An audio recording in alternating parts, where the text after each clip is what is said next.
Oke. Assalamualaikum warahmatullahi wabarakatuh. Saya Leo Putra Pratama dengan NPM 1620240123. Saya di sini bertindak sebagai moderator yang akan menjelaskan berjalannya presentasi kami pada hari ini.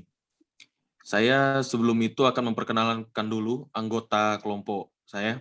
Yang pertama ada Aldi Yudhistira dengan NPM 1721240073. Yang kedua ada saya sendiri Leo Putra Pratama. Yang ketiga ada Akbar Febri Diadi Raja dengan NPM 1822240099. Yang terakhir ada Febrianus Luki dengan NPM 1721240048. Oke, selanjutnya mungkin bisa langsung saja slide yang pertama, materi ke-8 yang berjudul motivasi kerja bisa langsung dijelaskan oleh Saudara Aldi. Pada Saudara Aldi saya persilakan. Baiklah, di sini saya akan menjelaskan materi ke-8, motivasi kerja.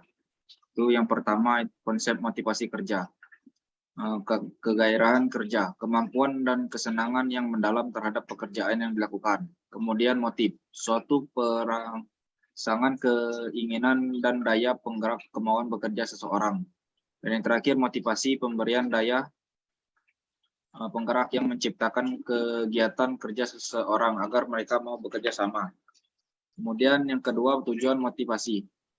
Itu meningkatkan moral dan kepuasan kerja karyawan. Kemudian meningkatkan produktivitas kerja karyawan, mempertahankan kestabilan karyawan, meningkatkan kedisiplinan, dan yang terakhir mengefektifkan pengadaan karyawan. Kemudian asas motivasi. Yang pertama, asas mengikut sertakan, asas komunikasi, asas pengakuan, asas wewenang yang didelegasikan, kemudian asas perhatian timbal balik. Kemudian yang selanjutnya metode motivasi. Itu ada dua. Yang pertama direct motivasi yang diberikan secara langsung kepada karyawan untuk memenuhi kebutuhan serta kepuasan. Kemudian indirect motivasi yang diberikan hanya merupakan berbagai fasilitas yang mendukung gairah kerja yang membuat karyawan bersemangat bekerja. Kemudian ada teori X dan teori Y. Teori X itu yang pertama, rata-rata karyawan malas dan tidak suka bekerja. Yang kedua, umumnya karyawan tidak berambisi mencapai prestasi dan selalu menghindari tanggung jawab. Kemudian yang ketiga, karyawan lebih suka dibimbing, diperintah, dan diawasi dalam bekerja. Dan yang terakhir, karyawan mementingkan diri sendiri dan tidak memperdulikan tujuan orang. Kemudian teori Y. Yang pertama itu rata-rata karyawan rajin dan menganggap pekerjaan tidak perlu dihindari. Kemudian lazimnya karyawan suka memikul tanggung jawab dan berambisi untuk maju mencapai prestasi yang optimal. Dan yang ketiga, karyawan selalu berusaha mencapai sasaran organisasi dan mengembangkan diri untuk mencapai sasaran itu. Kemudian yang selanjutnya itu ada teori keadilan, yang teori proses yang berfokus pada persepsi individu tentang seberapa adil mereka diperlukan dibandingkan dengan orang lain. Kemudian teori harapan, itu teori proses yang mengemukakan bahwa motivasi bergantung pada harapan para individu berkenaan dengan kemampuan mereka untuk mengerjakan tugas-tugas dan menerima penghargaan yang diterima. Kemudian yang terakhir itu teori penguatan. Yang pertama, penguatan positif, itu melakukan pekerjaan yang benar untuk mendapatkan reward. Kemudian penguatan negatif, melakukan pekerjaan yang benar untuk menghindari teguran atau sanksi. Kemudian yang ketiga, hukuman, memberikan hukuman terhadap karyawan yang tidak bekerja dengan baik. Dan yang terakhir, kepuasan, penarikan penghargaan positif, misal menahan kenaikan gaji. Kembali ke moderator. Oke, setelah dari materi 8, motivasi kerja, kita akan langsung saja ke materi 9, kedisiplinan, yang akan langsung dijelaskan oleh Saudara Akbar. Kepada Saudara Akbar, saya persilakan. Baiklah, di materi 9 ini saya akan menjelaskan apa itu definisi kedisiplinan, yaitu merupakan kesadaran dan kesediaan seseorang menaati semua aturan perusahaan dan norma-norma yang berlaku. Adapun disiplin kerja merupakan suatu alat yang digunakan oleh manajer untuk berkomunikasi dengan karyawan agar mereka bersedia untuk mengubah suatu perilaku serta sebagai suatu upaya untuk meningkatkan kesadaran dan kesediaan seseorang menaati suatu peraturan yang berlaku. Terus adapun indikator kedisiplinan, 1. Tujuan dan kemampuan, 2. Keteladanan pimpinan, 3. Balas jasa, 4. Keadilan, 5. Pengawasan melekat, 6. Sanksi hukum, 7. Ketegasan, dan yang terakhir adalah hubungan kemanusiaan. Selanjutnya ada jenis sanksi. 1. Sanksi ringan, yaitu berupa teguran lisan maupun tertulis. 2. Sanksi sedang, berupa penundaan dan penurunan gaji. Dan yang terakhir adalah sanksi berat, berupa penurunan pangkat serta pemecatan. Persaingan dan konflik. Persaingan merupakan kegiatan yang berdasarkan atas sikap rasional dan emosional dalam mencapai prestasi kerja yang terbaik, dimotivasi, penghargaan, dan status sosial yang baik. Adapun konflik merupakan persaingan yang kurang sehat, berdasarkan ambisi dan sikap emosional dalam memperoleh kemenangan yang akan menimbulkan ketegangan, perkelahian, dan konfrontasi jika tidak diselesaikan. Adapun jenis-jenis konflik meliputi 1. Konflik dalam diri individu, 2. Konflik antar individu, 3. Konflik antar individu dan kelompok, 4. Konflik antar kelompok dalam organisasi yang sama, dan yang terakhir konflik antar organisasi. Cara mengelola konflik. Ada 3 metode. Yang pertama metode stimulasi konflik, yang kedua metode pengurangan konflik, dan yang ketiga metode penyelesaian konflik. Kepuasan kerja. Kepuasan kerja meliputi 1. Sikap emosional yang menyenangkan dan mencintai pekerjaan. 2. Sikap iji dicerminkan oleh moral kerja, kedisiplinan, dan prestasi kerja. Faktor kepuasan kerja karyawan, yaitu ada 4. 1. Balas jasa yang adil dan layak. 2. Berat ringannya pekerjaan. 3. Susunan dan lingkungan kerja. Dan yang keempat, sifat kerjaan yang monoton atau tidak. Stres kerja merupakan suatu kondisi ketegangan yang mempengaruhi emosi, proses berpikir, dan kondisi seseorang. Adapun beberapa faktor penyebab stres kerja. 1. Beban kerja yang sulit dan berlebihan. 2. Balas jasa yang terlalu rendah. 3. Masalah keluarga. Pendekatan stres tersebut yaitu pendekatan individu. 1. Meningkatkan keimanan. 2. Melakukan kegiatan olahraga. Pendekatan perusahaan. Melakukan perbaikan iklim organisasi. Menyediakan sarana olahraga, serta melakukan analisis dan kejelasan tugas. Frustasi kerja. Merupakan stres karyawan yang tidak terselesaikan akan mengakibatkan frustasi. Baiklah, saya lanjutkan ke moderator. Oke, terima kasih kepada Saudara Akbar. Selanjutnya, materi ke-10. Bisa langsung diganti slide-nya. Oke, materi 10 dengan judul mutasi dan promosi akan dijelaskan oleh saya sendiri. Yang pertama ada definisi mutasi. Definisi mutasi yaitu suatu perubahan posisi atau jabatan atau tempat pekerjaan yang dilakukan baik secara horizontal maupun vertikal. Promosi atau demosi di dalam suatu organisasi. Yang kedua ada ruang lingkup mutasi. Ada mutasi horizontal, yaitu mencakup perubahan tempat atau jabatan karyawan, tetapi masih pada ranking yang sama di dalam organisasi. Yang kedua ada mutasi vertikal, yaitu perubahan posisi, jabatan, pekerjaan, promosi atau demosi, sehingga kewajiban dan kekuasaannya juga berubah. Yang dimaksud promosi itu yaitu menaikkan pangkat atau jabatan. Demosi yaitu penurunan pangkat atau jabatan seseorang. Yang ketiga ada tujuan mutasi. Pertama, tujuan mutasi untuk meningkatkan produktivitas karyawan. Yang kedua, untuk menciptakan keseimbangan antara tenaga kerja dengan komposisi pekerjaan atau jabatan. Lalu ada untuk memperluas atau menambah pengetahuan karyawan. Selanjutnya, prinsip mutasi. memutasikan karyawan kepada posisi yang tepat dan pekerjaan yang sesuai, agar semangat dan produktivitasnya meningkat. Selanjutnya ada dasar mutasi. Ada merit system. Yang dimaksud dari merit system ini adalah mutasi karyawan yang didasarkan atas landasan yang bersifat ilmiah, objektif, dan hasil prestasi kerjanya. Selanjutnya ada seniority system. Mutasi yang didasarkan atas landasan masa kerja, usia, dan pengalaman kerja dari karyawan bersangkutan. Terakhir ada spoil system. Yang dimaksud spoil system adalah mutasi yang didasarkan atas landasan kekeluargaan. Mutasi ini kurang baik dikarenakan atas pertimbangan suka atau tidak suka.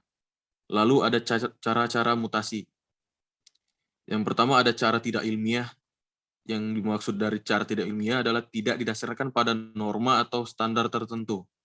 Hanya berorientasi hanya kepada ijazah atau masa kerja, bukan atas prestasi atau faktor-faktor real. Lalu ada secara ilmiah, berdasarkan norma atau standar kriteria tertentu, seperti analisis jabatan, berorientasi pada kebutuhan real. Lalu ada sebab mutasi.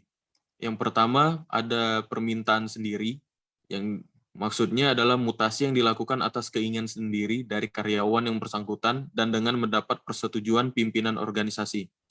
Lalu ada alih tugas produktif atau ATP. Maksudnya, mutasi karena kehendak pimpinan perusahaan untuk meningkatkan produksi dengan menempatkan karyawan bersangkutan ke jabatan atau pekerjaan yang sesuai dengan kecakapannya. Lalu ada definisi promosi. Definisi promosi adalah perpindahan yang memperbesar authority dan responsibility karyawan ke jabatan yang lebih tinggi dalam suatu organisasi sehingga kewajiban, hak, status, dan penghasilannya semakin besar. Lalu ada tujuan promosi, yang pertama untuk memberikan pengakuan, jabatan, dan imbalan jasa yang semakin besar kepada karyawan yang berprestasi tinggi. Yang kedua ada dapat menimbulkan kepuasan dan kebanggaan pribadi, status sosial yang semakin tinggi, dan penghasilan yang semakin besar. Terakhir adalah untuk merangsang agar karyawan lebih bergairah dalam bekerja, berdisiplin tinggi, dan memperbesar produktivitas kerjanya. Lalu ada asas promosi. Pertama ada kepercayaan. Adanya kepercayaan mengenai kejujuran, kemampuan, dan kecakapan karyawan bersangkutan dalam melaksanakan tugas dengan baik pada pekerjaan yang diberikan. Lalu ada keadilan. Penilaian harus jujur dan objektif, dengan tidak mengutamakan pandangan like or dislike.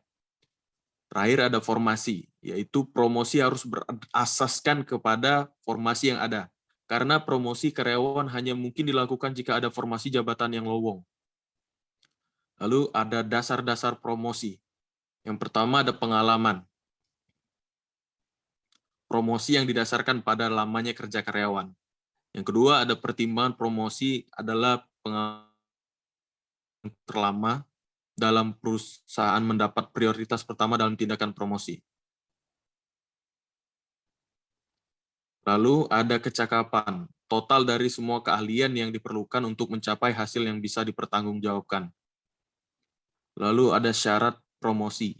Yang pertama ada kejujuran, disiplin, prestasi kerja, kerjasama, kecakapan, loyalitas, kepemimpinan, komunikatif, dan terakhir ada pendidikan. Terakhir, ada jenis promosi. Yang pertama ada promosi sementara, ketika seseorang dinaikkan jabatannya untuk sementara karena adanya jabatan yang lowong yang harus segera diisi. Lalu ada promosi tetap. Seseorang dipromosikan dari suatu jabatan ke jabatan yang lebih tinggi karena karyawan tersebut telah memenuhi syarat untuk dipromosikan. Lalu ada promosi kecil, menaikkan jabatan seseorang dari jabatan yang tidak sulit dipindahkan ke jabatan yang sulit yang meminta keterampilan tertentu, tetapi tidak disertai dengan peningkatan wewenang, tanggung jawab, maupun gaji. Terakhir ada promosi kering. Seseorang dinaikkan jabatannya ke jabatan yang lebih tinggi disertai dengan peningkatan pangkat, wewenang, dan tanggung jawab, tetapi tidak disertai dengan kenaikan gaji atau upah. Oke, mungkin itu saja materi 10. Selanjutnya bisa langsung saja ke materi 11. Baik, saya akan menjelaskan materi 11 tentang pemeliharaan sumber daya manusia. Pemeliharaan sumber daya manusia ialah suatu kegiatan manajemen untuk mempertahankan stamina atau kebutuhan SDM dalam melakukan pekerjaannya dalam perusahaan. Tujuan dari pemeliharaan sumber daya manusia, yang pertama ada peningkatan produktivitas, kemudian disiplin, loyalitas, nyaman, sejahtera, dan memaksimalkan. Metode pemeliharaan SDM. Yang pertama, komunikasi. Komunikasi ada 4 fungsi, yaitu instruktif, adalah komunikasi yang berfungsi untuk memberikan perintah dari atasan kepada bawahannya. Kedua, informatif, adalah komunikasi yang berfungsi untuk menyampaikan informasi, berita, dan pesan-pesan lainnya dari atasan kepada bawahannya atau sebaliknya. Yang ketiga, influencing, adalah komunikasi yang berfungsi untuk memberikan saran-saran, nasihat-nasihat dari seseorang kepada orang lain. Yang keempat, evaluatif, yaitu untuk komunikasi yang berfungsi untuk menyampaikan laporan bawahan kepada atasan. Yang kedua, insentif. Insentif adalah imbalan atau tanda jasa tambahan di luar gaji, bisa berupa uang atau barang yang diberikan untuk meningkatkan performa seseorang dalam bekerja. Arti insentif juga dapat diartikan dalam bentuk lain seperti pinjaman, tambahan tunjangan, hingga promosi jabatan. Tujuan diberikan insentif ialah meningkatkan produktivitas kinerja karyawan, kemudian mendorong atau membangkitkan stimulasi kerja karyawan, meningkatkan komitmen dalam prestasi kerja karyawan, membentuk perilaku dan pandangan tentang pekerjaan, dan menanamkan semangat antusiasme terhadap pekerjaan. Pengaruh insentif. Pengaruh insentif yaitu pemberian insentif yang adil dan terbuka akan menciptakan pemeliharaan yang baik dan selaras, sehingga loyalitas dan semangat kerja karyawan akan meningkatkan, dan serta asumsi tingkat masuk karyawan akan menurun. Yang ketiga, kesejahteraan karyawan. Merupakan balas jasa lengkap berupa material dan non-material yang diberikan berdasarkan kebijaksanaan. Pemberian kesejahteraan akan menciptakan ketenangan, semangat kerja, dedikasi, disiplin, dan sikap loyal karyawan terhadap perusahaan, sehingga tingkat menyerah relatif rendah. Jenis-jenis kesejahteraan yang diberikan dalam finansial dan non-finansial adalah yang bersifat ekonomi, serta pemberian fasilitas dan pelayanan. Jenis kesejahteraan yang akan diberikan harus selektif dan efektif, mendorong terwujudnya tujuan perusahaan karyawan beserta keluarganya. Yang keempat, keselamatan dan kesehatan kerja. Merupakan pembinaan atau penyuluhan dari perusahaan yang berupa kesadaran akan keselamatan dan kesehatan kerja terhadap karyawan dan memprioritaskan hal tersebut berguna untuk pemeliharaan karyawan yang baik. Perhatian dan pengertian perusahaan dalam hal keselamatan dan kesehatan karyawan akan meningkatkan produksi perusahaan dan meningkatkan keuntungan bagi perusahaan. Sehingga perusahaan yang peduli keselamatan dan kesehatan kerja karyawan berarti peduli pada kelangsungan perusahaan. Terima kasih. Kembali ke moderator.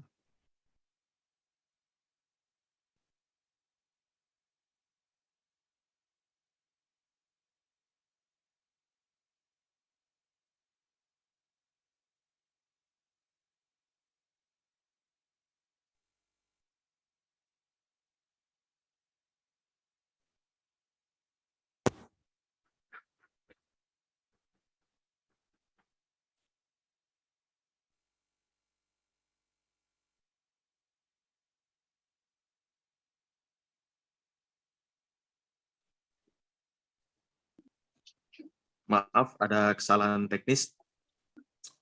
Terima kasih kepada teman-teman saya, anggota Aldi, Akbar, dan Saudara Luki. Mungkin itulah hasil dari presentasi kami pada hari ini. Saya selaku moderator ingin minta maaf yang sebesar-besarnya apabila ada salah-salah kata, dan seperti tadi ada kesalahan teknis sebentar. Lebih dan kurang saya mohon maaf. Kepada Tuhan saya mohon ampun. Wabillahi taufiq wal hidayah. Wassalamualaikum warahmatullahi wabarakatuh. Terima kasih.